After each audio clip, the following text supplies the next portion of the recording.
guys, welcome to another Mastermind session. So glad you guys can join us. I'm here with Taryn, and today we're going to be kind of changing things up a little bit, talking a little bit about basically what we've done is created what we call a touch calendar. One of the things that we talk about a lot is we want to make sure that our clients are always going to be top of mind with their target audience. So what we've done is it's going to be a great resource for you guys. I'm really excited about today because we've got some really good tangible takeaways and some resources that we're going to be able to send with you guys. But basically, the concept is we've broken down each month of the calendar and then broken down different audiences, and we've kind of created this calendar to where make sure that each month we have the appropriate amount of touches where we're staying top of mind with the agents, are staying top of mind with their clients. So I'm excited about today. I know we got a lot to cover, so we'll jump in. I guess the first thing to do is to kind of really explain these three different audiences that we talk about. So I know we've got some graphics that we'll overlay and show you, but why don't you kind of walk through just kind of the basics of those three audiences? Sure. So we're going to start with number one. It's going to be your tightest group, and that's all of your past clients and the people that you know. If you ask, they'll give you a raving review. People you've worked with before and have developed a close relationship with. Right. Yeah, and I think this is important because, I mean, this is your source of referrals. This is where repeat. Yeah, I mean, most of your business is coming from. Excuse me, you guys are going to have to bear with my raspy voice. I'm coming off of a cold, so I'm trying my best to be able to get through this. But that first audience, your past clients. I mean, the way I see it is, this is, I should be able to walk up to you and say, throw out a name, John Smith, and then you say, oh yeah, I remember I sold a home from to him a year ago or something like that. These are the people that you want to make sure you're interacting with. The National Association of Realtors talks all the time about overall, agents have people have a positive view of their experience. Overwhelming majority of people say that they would use their agent again for their next home when asked right after the transaction. Because when asked the next transaction, did you actually use your agent? A lot of people say no, and this is a lot because I think that what happens is agents get caught up in chasing all these leads and stuff, and they don't take care of that prime core audience, like you're saying, is that core audience of your past clients. So the first kind of the tightest circle, and if you kind of visualize this as I think of it as a bullseye target, right? So bullseye hitting right in the center is that past client. So we're going to get in a little bit later on, what those interactions, what those touches mean. But that's going to be your primary source of business, so you want to make sure that you care for that and you're keeping them top of mind. So that's kind of number one. Let's talk about number two. Sure. So that's your lead database, basically. You may have reached out to them because they were thinking of buying a home but haven't converted yet. Right. And they have registered on the site. Exactly. So we want to stay top of mind again with them because we know that the agent that reaches out to them most quickly is going to be the one they use. So we want to make sure that it's going to be us and that we can capture those and don't let them slip. Yeah. So the way I kind of categorize this particular database, kind of the number two. So if you've got your bullseye, kind of that second ring out, this is in my mind anyone with a heartbeat and an email address. So if they're alive and they have an email address, then and you capture that email, then they're going to fall into kind of this number two. This is an audience where if I went to the person and said, "Hey, have you heard of Linda Craft? Have you heard of whoever the agent is?" They would say, "Right, exactly." I remember maybe I registered on their site, or she sent me something for it. This is that database of people that should be broad. That should be the first circle is going to be really tight, but this second circle circle should be big. You should have thousands upon thousands of people in that database of people who have interacted with you before, with some form of registering for a Facebook giveaway, like we said, registering to see properties on the site, what's your home worth. There are a number of different ways to grab this audience, but that's number two of that broader audience of kind of your leads database. The other database is, the third database is really something that people don't necessarily kind of associate as a database, right. But here at Dakno and kind of from the marketing standpoint, I would disagree with that. I mean, I think that this third database is very clearly a viable database that we can market to. Yeah. So talk to us a little bit about that. So this third one is going to be anybody in your local community, anybody that is an opportunity for a possible relationship with you. That's going to be anybody really in your service area. Right. So basically, it is your target audience. If you kind of line up someone and says, this is the ideal client for me, that, if you're trying to go after sellers. So are they in your geographic area? Do they currently own a home? If they meet all that criteria, they're in your third kind of database. Now, the reason why I say a lot of people don't necessarily associate that with a database is they think, okay, well, how do I market to them? How do I don't have their email address. I don't know them. Exactly. But there are a lot of creative ways to do this. I mean, even as simple as Facebook advertising, you can build that audience that says, they must own a home, they must live in this geographic area, they must be in this income level, or what have you. So you very clearly can create a database.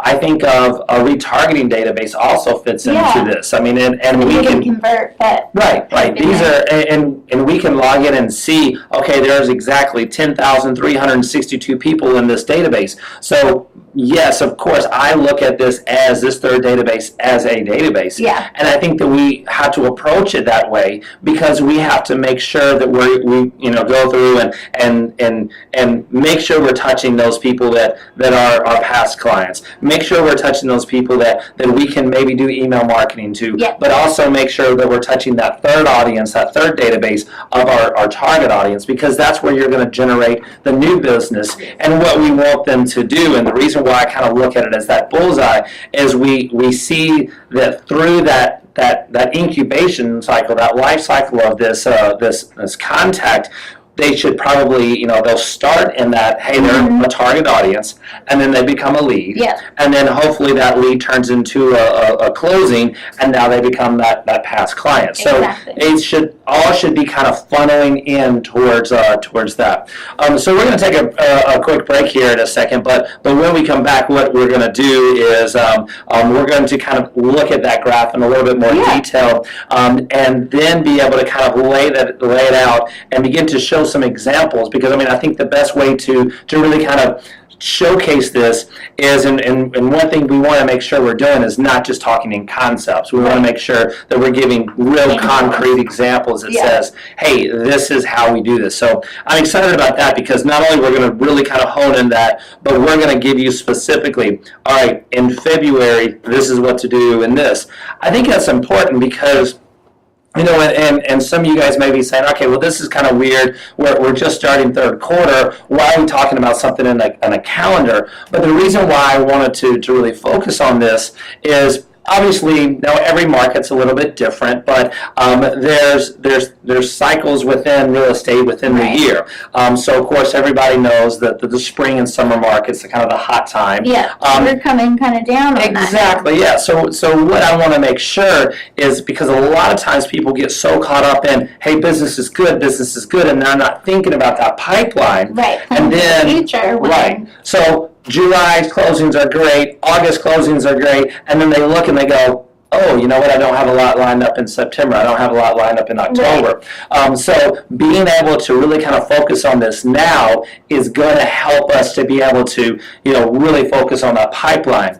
And what we'll do is these resources we're going to give you, we're going to make sure it extends out through the end of the year into the beginning of the year, because I feel like that's kind of that key time we actually need to make sure you're working on filling that pipeline. And you have a little bit more space too, or time, which is nice. That's right. So then. All right, guys, through the magic of television, obviously this is automatically appeared here, but want to kind of give you a visual. We're going to do kind of our version of Whiteboard Friday. There's a great SEO blog that I follow.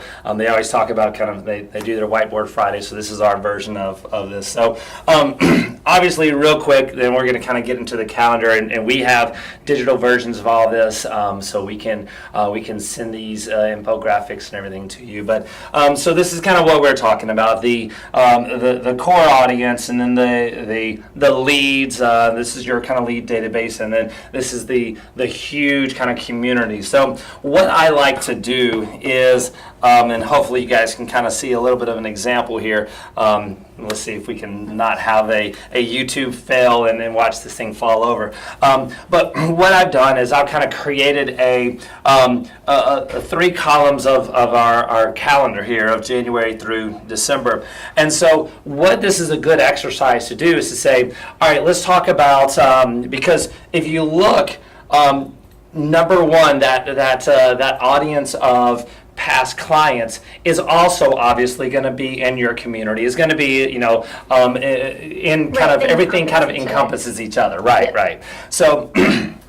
So let's say that in April, we're getting ready for the spring market. We want to bring some attention. Everybody's kind of going through that spring cleaning. Yeah. And we do a shredding event. Mm-hmm. All right, so if you think about this, and one of the things that when I'm looking at kind of audience 3, what I want to do is if I'm going to do an event, I want to do something very scalable. Right. I don't want to do anything that's going to cost me per person. Right. Because what happens if 5,000 people show up? Now it's you're on the hook for having to pay, like if you did a movie night or something like that. You want to limit those to your audience so you can control that smaller number. That costs per lead. So. Exactly, yeah, totally. So the nice thing about something like a shredding event is those trucks only, you basically rent them by the hour. So if 5 people show up, 500 or 5,000 people show up, it doesn't really matter because your cost. You're improving your odds. That's right. Your cost is flat and it's not linear with the amount of people to show up. So let's say in April, I'm going to do a shredding event. Well, I'm going to cover all 3 people in my audience because sure, I'm going to invite my past clients. I'm going to email out my lead database that says, hey, check out this shredding event. I'm also going to, maybe do a Facebook post or some kind of a paid advertisement on Facebook to promote that. Yeah. Exactly. So, but then all of a sudden we have to think, and every single time we go through this, I want you guys to think about all 3 audiences, because let's kind of map this whole concept of the shredding event. So we're going to do a kind of a save the date email blast. Yeah. Well, that's going to cover number 2, audience number 2, because we don't have the email address of everybody who lives in Raleigh, who has a home or what have you. So we're going to do an email blast. So in their case, we're going to have a touch on the leads data, in the leads column. And then we're going to do a Facebook promoted post. Well, so since we did that for leads, leads also encompasses the client, so they get one too. So glad you brought that up. That's right. So and I'm really glad you made that point, because what I would probably do is, remember, in everything we want to try to be as targeted as possible. I'm probably not going to send the same email blast to my entire database of leads as I am to my past clients. Right. And we're going to talk about, we'll circle up and talk about why just in a second on why that message is going to be different, because there are 2 different audiences.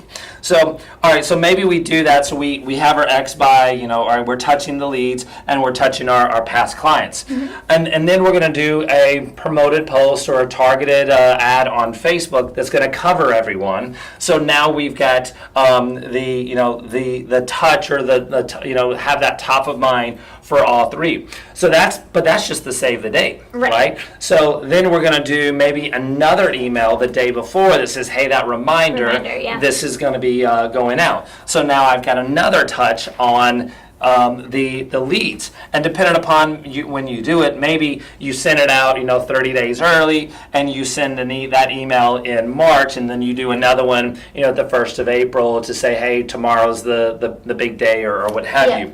So you're able to get multiple touches. But then what we want to do is, if we're doing this shredding event, we want to maximize, and we know all 3 of our audiences are going to be there. And we want to grow each of these, obviously. And so we want to grow the audience number 2. Well, how do we do that? Maybe we do some kind of giveaway or something at the shredding event. Yeah, a little lead capture. Lead capture, exactly. That we're saying, hey, give us your name and email address, and you'll be registered to win a $50 a restaurant gift card or something like that. Now I'm growing audience number 2. And pulling that from audience number 3. The other thing is, I know audience number 1 is going to be there. They're going to be talking up about, everyone who's here is going to be happy that you're offering this. They're cleaning out their attic, and maybe you send out an infographic of, certain, how many years are you required to keep tax returns, how many years are you required to keep X and Y. You send out an infographic, it's of value, and so now you're reaching, this also. Or maybe you pass that out at the event, and so now you've got something that you're reaching audience 3. So now we've grown, because of that giveaway, we've grown audience number 2, but we know audience number 1 is going to be there. Well, if they made the trip out to your office or wherever this location is, and we know hopefully those people are going to be telling audience 2 and 3 about how great your services are, but also, since you have them, let's take advantage of that opportunity. Let's say, hey, Bob Smith, thank you for being a longtime client and everything like that. I've got a camera set up in my office. Do you mind just a real quick testimonial in the foyer of my office that talks about, that our services and how happy you are with us? They'd be like, oh, sure, no problem. Yeah. So when you've got them already there, maximize that. So now we're going to go back to that email marketing that you talked about. Yeah. So now, when we send that email to the leads database, it's kind of a notification. Hey, here's this event, and by the way, here's kind of a quick infographic of what you can and can't shred or what have you. And then for the past clients, hey, Bob, thanks for being such a loyal client. We wanted to do this as just an additional value add of our services. By the way, we're also going to be recording some testimonials, so if you can think about that, we'd love to be able to capture a quick little message about how you love us and blah, blah, blah. So there's a little bit of a different message there that we can customize. They can bring their friends and family. There you go. Add to the community. Right. And again, just grow all of our numbers. Yeah. So this is a great tool, because what it allows us to do is to go through and say, okay, so that shredding event, we've got the save the date, we've got the notification after the shredding event is over, we got the follow-up to announce the winner, and so there's another touch and everything. So going through this exercise, what we can do is we can find where those holes are and saying, okay, well, wait a second, down here in September, I'm not reaching my community or the leads database. I'm only I'm touching the past clients database 3 times, but I've got a gap here. So being able to kind of visually see that, I think, is really strong in something like this. So whether you're using, of course, we have a calendar of some suggested ideas and how to implement those and everything that tries to kind of evenly disperse and cover all this. But whether you're doing that or using your own content calendar, I would really recommend you going through this exercise to make sure that you've got kind of good full coverage throughout, not only deep but wide also, to that you're reaching all 3. I think a lot of times we don't quite focus on the community, but there's a lot of things. EDDM postcards is a great way to reach the community. Your website in general, just ads, doing impressions on keywords where someone's searching for Raleigh real estate and your site shows up. Yeah, the pay-per-click. That's another reach for the community. So really kind of focus on that and kind of rank these as far as kind of what we're doing and how to utilize it. What it begins to do is begins to kind of shift your thinking into really kind of saying like, oh, okay, you know what? since I'm doing this, how do we leverage it? Yeah, we exactly. We talk a lot about when we're writing an article about, I know you guys do this for the marketing side of things, where we'll write an article and then use that article in a blog post and use this content. Social media. Yeah. So that's all about leveraging that, one after the other. And so not only in your marketing, but kind of in this approach for your events and everything, we really want to make sure that we can leverage that across a lot of different mediums and really get the maximum value out of that. All right. Since this is the Mastermind event, which we plan specifically for our pro and premium clients, I want to make sure that we have some tangible takeaways that we can help implement in their marketing package. Sure. No, I think that's an excellent point.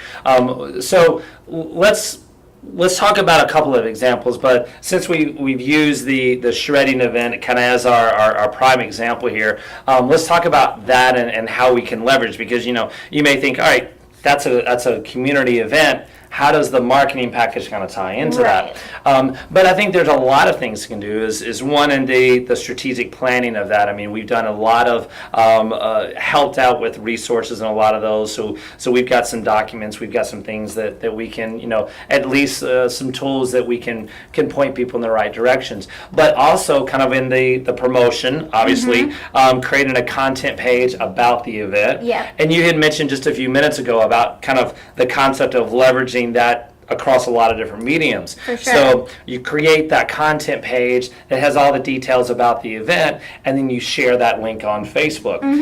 So the beauty of that is a lot of things can kind of trigger and to kind of start the domino effect in the marketing. So instead of just talking about giving all the details on Facebook, for example, you give a little bit of details and say find out more information. They click on the site, and my favorite thing that happens when someone goes to the site, those retargeting cookies get set, the tracking information gets set. Allow them to even. We've talked about it. It scales very well, but encourage them to register for the event. Let them know, hey, we want a head count of maybe we're going to have refreshments there or something like that. Let us know you're coming by registering for the event. Obviously, we had a graphic back. You're filling the second spot and growing that database there. So you can create the content page. We can help you with the promotion, of course, creating the content page, blogging about that. Yeah, or blogging about something related. Yep. So if you were to blog about, like you were saying, how long you have to keep tax documents, then we could use that really as an email blast and say, hey, there you go. It's about April tax season, we're ready to turn those over, read about what the requirements are. Yeah. Another great example of encouraging, the agents to take photos, document the event, please. And then send us those photos. So now we can write a blog post about how wonderfully successful the event was. Yeah. We can, promote that on Facebook and social media. So maybe the event takes place in April. Well, we can help with the promotion in March, we can help with, making sure there's good coverage in April, and then maybe we do, afterwards, late April, early May, kind of that summary of how great the event was. So there's a lot of things that can be leveraged within the marketing package of this. And I think that's the key thing, and you guys do a great job of this, is just helping to get creative, because a lot of times we kind of get stuck in that rut of like, I've got to do another neighborhood page, or I don't know what to do about that. And I'm a really big fan of, instead of kind of jumping around with, in this month I want to do this, and next month I want to do totally something different, next month, I like to marketing that builds upon itself. Right, it's like a strategy. Exactly. And we can do that over the 3 months, and we can help with a lot of those things. As you were saying, we could do email blasts for you. We can help you write those. We could do a Facebook event that then your clients can share and invite people to. There's a lot of really cool ways that it might not seem straightforward in your marketing package, but we can take advantage of for sure. Yeah. You made me think of something that I think we've got a video about this. I know that Bobby is doing a session for the Atlanta Association of Realtors about Facebook Live. Oh, yeah. Something like that would be a great thing to do. And I don't want to pigeonhole. I don't want people to think that this is all about a shredding event or a particular thing. Of course, that's just one example. I mean, there are kind of sticking with the events concept.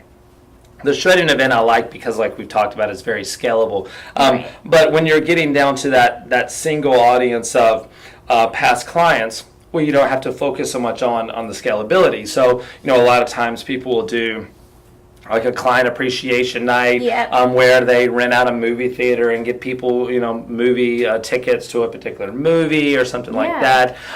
That's nice. And again, all those same things apply as to document. Now, the promotion is a little bit different, obviously, because we don't want, to be like, oh, we're doing all this and you're not invited to this event. But we can promote it afterwards, as far as, hey, it's a huge success thanks to all our past clients and everything. Kind of do that hey, I missed out, I'm not part of the club because I don't use X realtor. We'll get them kind of to say, oh, well, I want to be involved. Look at that person. Every time I turn around, they're doing something for their past clients. They really value those past clients. So there's a lot of things you can leverage that. But even if it's beyond just events, right, exactly. Just newsletters you talked about, just in email, that is those personal emails that say, hey, thanks for being a client, doing something special as far as like little swag and stuff like that. You can do some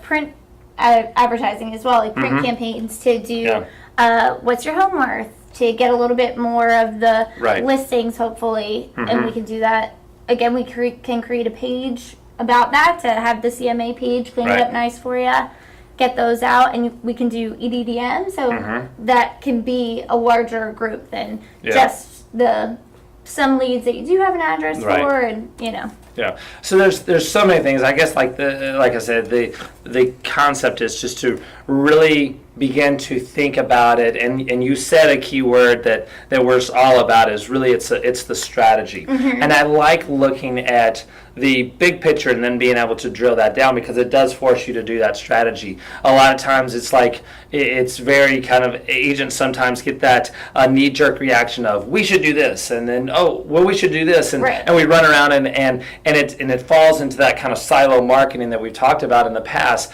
versus being able to say, all right, here's kind of our concept. We're going to start in the third quarter as things begin to kind of have that lull coming up, that we want to make sure that our agents don't feel that lull, that we're going to continue to ride that momentum, to be strategic about, this is what I'm going to do third quarter, this is what I'm going to do fourth quarter, this is what I'm going to do first quarter of next year, to be able to really make sure that pipeline is there. So I think, like you're saying, I think it's being very strategic about that approach, and this almost forces you to do that, because you think, all right, one thing when we were creating the content calendar, realized like, oh man, if we do a save the date about this event, and we do a market report update, and they're getting property alerts, and they're doing this and they're doing this, we realized really quickly, because one thing you said earlier about that audience 1 is actually made up of audience 2 and audience 3,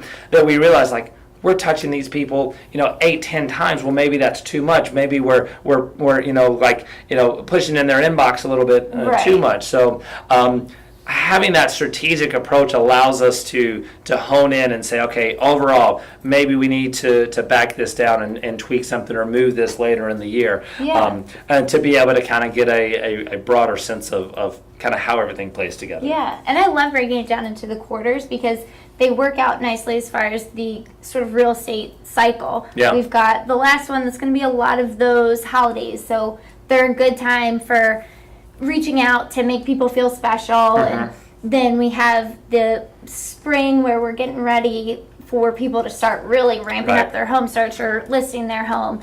So I think it's cool to be able to break that down into a larger strategy rather than thinking, okay, it's April, we got to get people on here, Well, and because think about this for a second, and I'm glad you brought up the point as far as those quarters, because a lot of times, real estate has a long cycle, but sometimes we get really kind of in the moment and think about, this, what's happening right now. Mm-hmm. So let's talk about, even our March closings. Well, those March closings have to be deals done in February. So if those deals done are in February, then that buyer has to start looking in January, December. If the buyer's looking in January, December, that means we need to capture that buyer in October or November. And so now all of a sudden, the work you do in October is directly affecting the work you're doing in April. Yeah. So when we're really trying to focus on how are we going to incubate and how are we going to keep that pipeline full through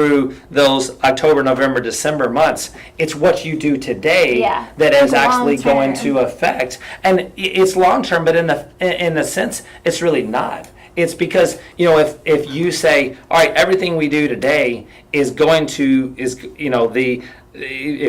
if we're starting a marketing strategy, whatever we start now is going to be November, December's closing, and that's pushing it. And so I think that if we, of course, there's a lot of different types of leads. There's the lead that comes in and says, hey, we just got a new job, we're relocating, we got to move next week, it's a cash deal, or there's always those. Mm-hmm. But if you think about the funnel, it's important to really kind of think at the top of the funnel, those people as they go through, they can very well be 6 months out. Yeah.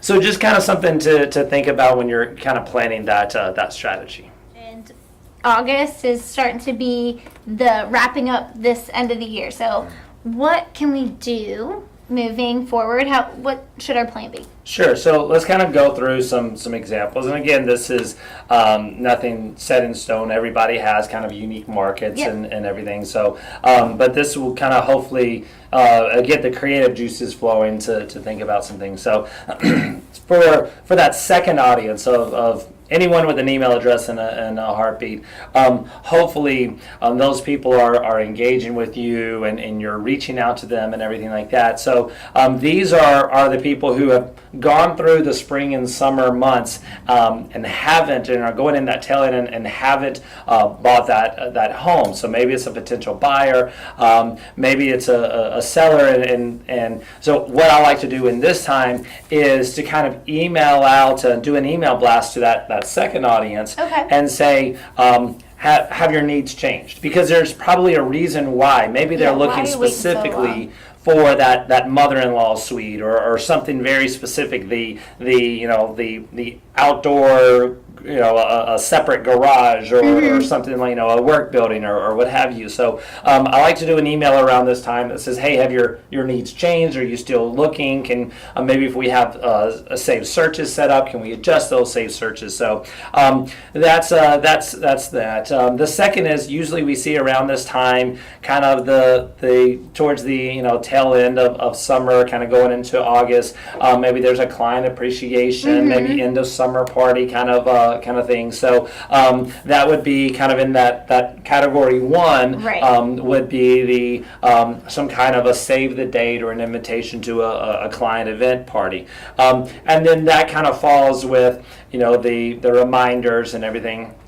This time of year also is a good time to do an EDDM, so every door direct mail, a postcard that talks about, especially now I think that across the country we're seeing inventory at an all-time low. Absolutely. We've got all these buyers, but not people willing to pull the trigger and to get their home for sale on the market. Again, we want to fill that pipeline. So a postcard, an EDDM that says, hey, we have buyers actively still. The market is still hot. We're still in the middle of the summer. We've got buyers who are actively looking for properties, but not a lot of inventory out. So if you're thinking and even considering selling your home, now's the time to do it.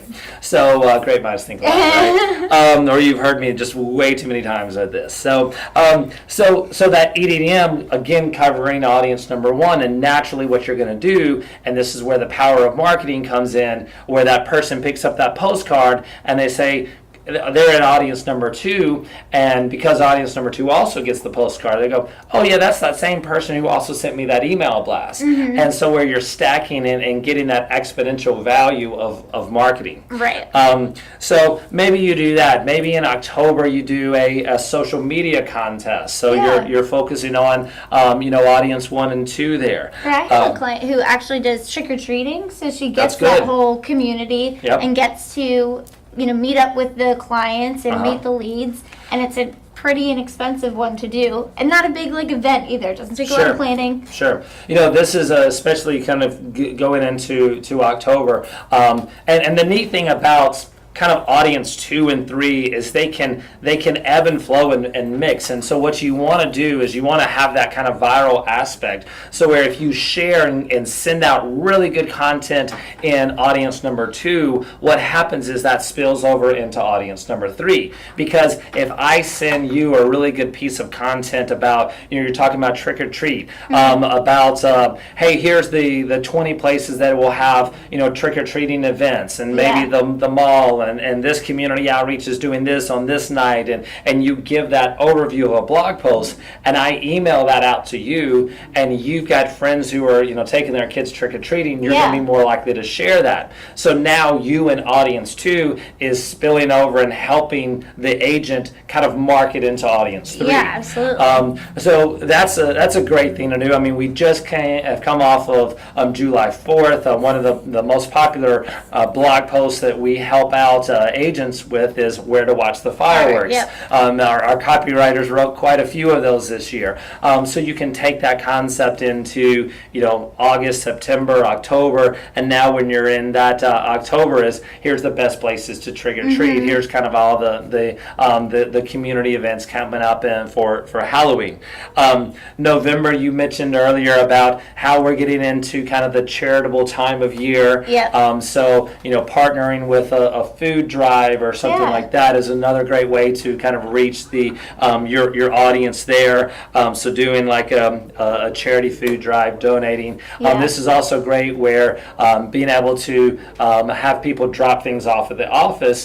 So what you're doing is you're bringing people into the audience to try to get audience number 2 to pull into audience number 1.